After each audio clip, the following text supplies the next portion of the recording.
So some of you guys have been asking me in the comments on previous videos about Christian Watson and the report that he's been having some struggles when it comes to catching the ball recently. So I sort of want to go over that and get my thoughts on this. It came out from Andy Herman on May 31st saying this: Christian Watson had another drop against air in drills today. His hands have definitely been questionable.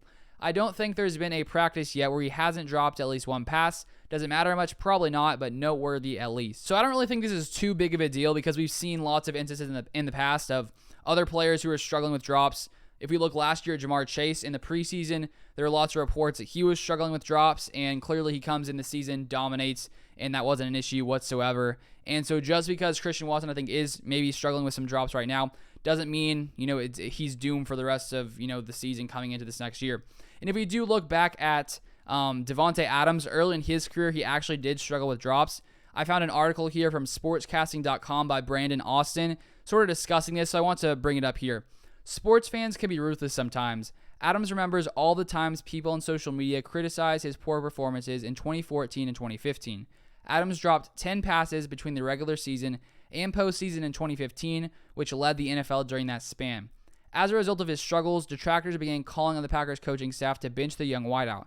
To make matters worse, he also tore his MCL at the end of the season.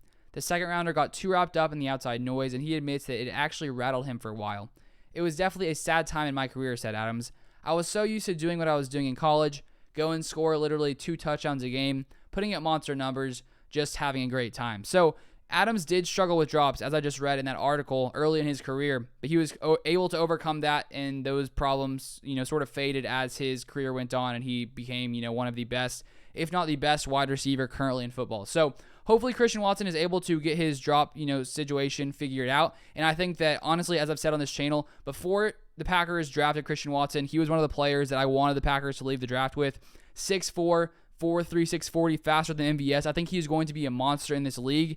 And I think if the Packers were really worried about his drop problem, because he did struggle with dropping the ball in his time in college, I think if they were really worried about that, they wouldn't have drafted him. They clearly think that he can sort of figure things out, and he's just a stud athlete, and I think he's going to be a beast in the NFL. So even if he does struggle with drops early, even if it happens in the season, I don't think clearly it's too soon to rule him out. As it was talked about in this article here, Davante was saying people were calling for him to be benched back then. So if he does continue to struggle, I think we just have to give him some time, but I think he's going to figure things out and going to become a monster receiver here in Green Bay in the next few years. But those are my thoughts on the situation. Thank you guys so much for watching. Subscribe if you guys want to see more Packers content, and I'll see you guys next time.